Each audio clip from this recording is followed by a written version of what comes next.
welcome back to Coffee Talk with Brandy. Today I am just going to take a few minutes to, number one, thank you. Thank all of my followers, and thanks for anyone who's sharing my videos. Thanks for hanging out. Thank you to all of my guests who've been on so far. I do have more guests coming. This week we ran into a little snag with one of my guests, so I am going to just share a little bit about compliments and why they're hard. A few years back, I did a video on compliments and why they're hard. And so if you're curious, go ahead and, check that video out. I believe it's titled Why Compliments Are Hard.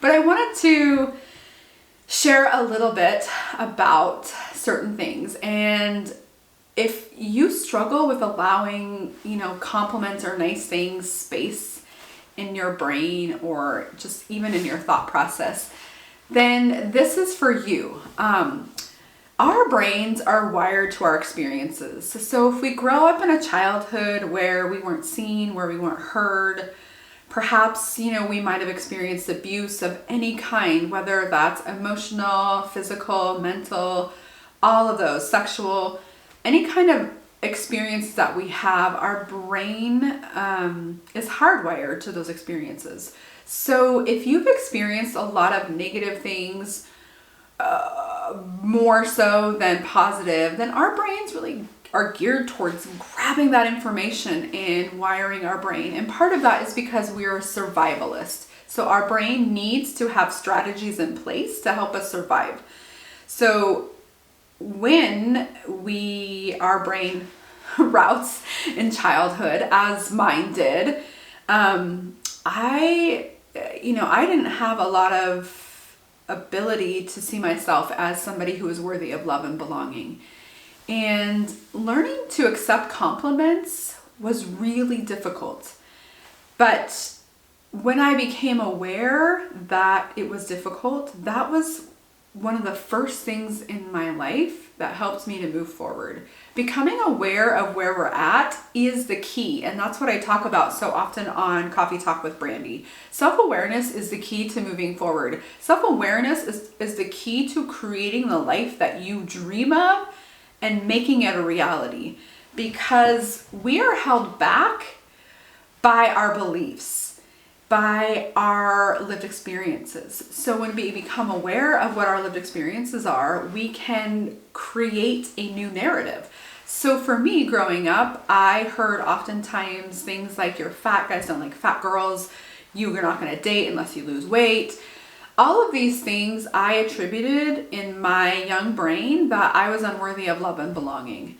And so for many years, as I grew up, I couldn't see that I was beautiful. I couldn't see that I had all these great, strengths. All I could see were my faults and the things that highlighted that I was not worthy of love and belonging.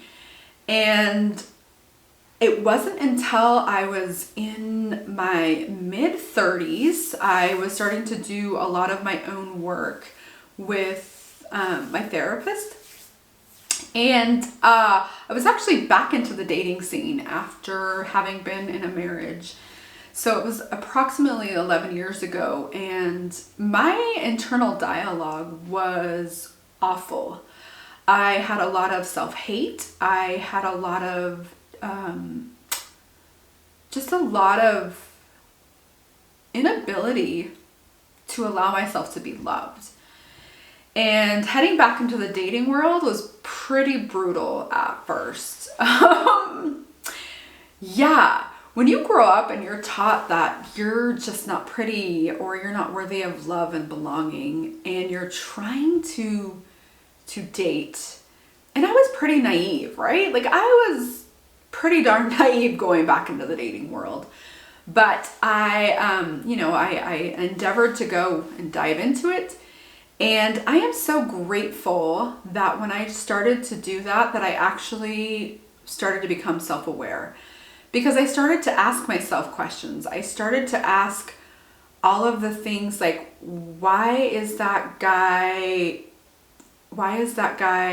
trying to be sexual with me? Or why am Why am I rejected so often? So all of these things like gave me the roadmap to creating the space that I needed to shift my thoughts. So hopefully I'm not in a rabbit hole. Sometimes it's really hard to like talk when you have all these lights and a camera right in front of you, because it's a little bit awkward, but I'm still getting used to it. And so yeah, so there's that awkwardness for just a moment with me. But let's dive back into my story about compliments. Now, one of the things that a lot of people had said to me growing up as well, which is interesting, is people will be like, oh my gosh, you're so pretty, or you're so cute, or you're so beautiful, right? And because I had the narrative that I had, where it was taught to me that I was fat and ugly and that I don't deserve to be loved, that's my narrative, that's what I kept. When I would hear those compliments, I could not even allow them space. I literally would be like, what the freak are you talking about? I'm not pretty. I am totally fat and ugly. Like, I don't know what you're seeing. So there was this disconnect from what people were telling me from what I already and what my brain had already created space for, right? So hearing these new things that would come into my space, my body would react like in such a negative way. And here's the reason why. So our brains are wired, right? I've told you that several times. So if my brain, which it was wired for negativity, when something positive came in and somebody gave me some beautiful, rays of sunshine or some sugar of love, I couldn't allow that space, because my brain took it as almost like a threat. Like, wait a minute, this is not real. This is not normal, because our brains love familiarity. So if we live our life on autopilot and don't become aware of that pattern for ourselves, it's not just for me, for anyone, and for whatever behavior pattern that you're, trying to figure out. But let's go back to the compliment one. So compliments would come in and my brain would be like, beep, beep, beep, beep, danger, danger, danger. Somebody is saying something that doesn't fit with the narrative that was created. So where my power was lying was when I started to question, like, wait a minute, how come that person thinks I'm so pretty? How come that person thinks I'm such a good person? Like, what is it within them that makes them see me in the light that I can't see myself? So all of those questions that I began to ask were starting to be answered.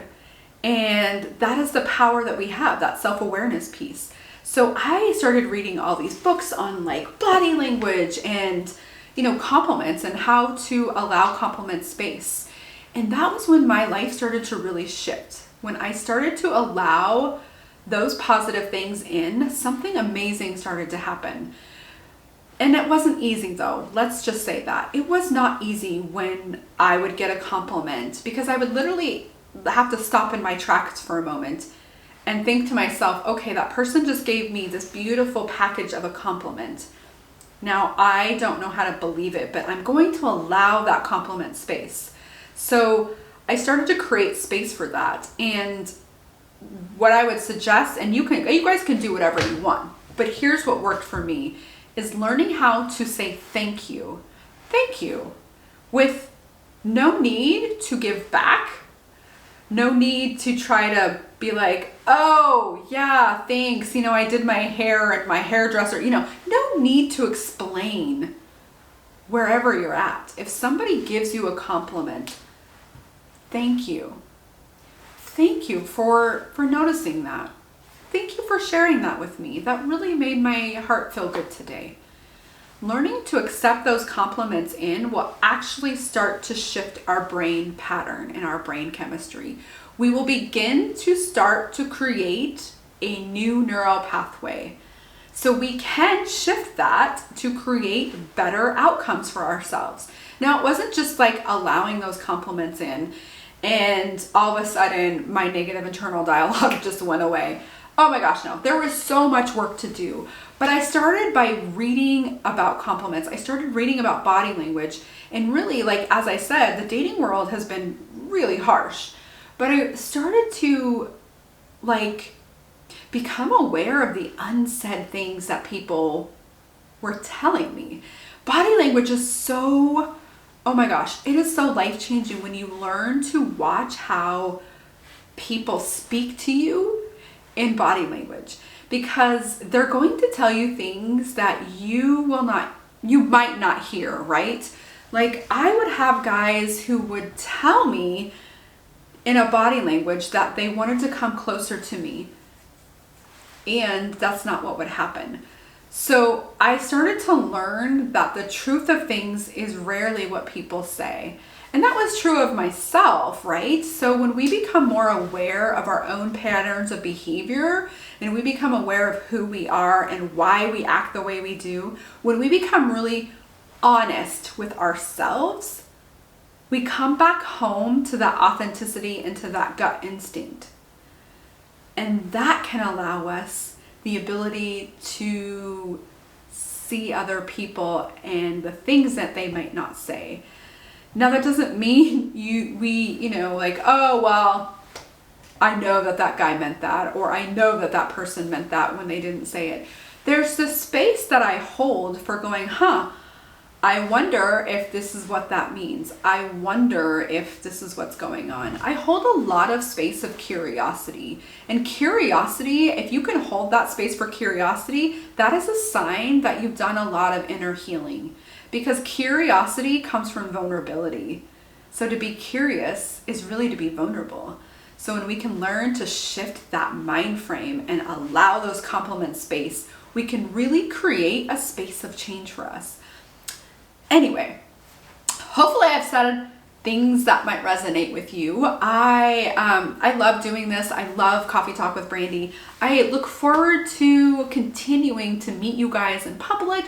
I love it when I go, and to my surprise this last week, I think I'm up to 94 subscribers. So thank you all. I love you all. Thank you all for coming on this journey. It was so incredibly fun because I was clear across town and I had some people go, hey, you look really familiar to me. And I was like, oh, I've worked in the public since I was 14. So I have gotten that a lot.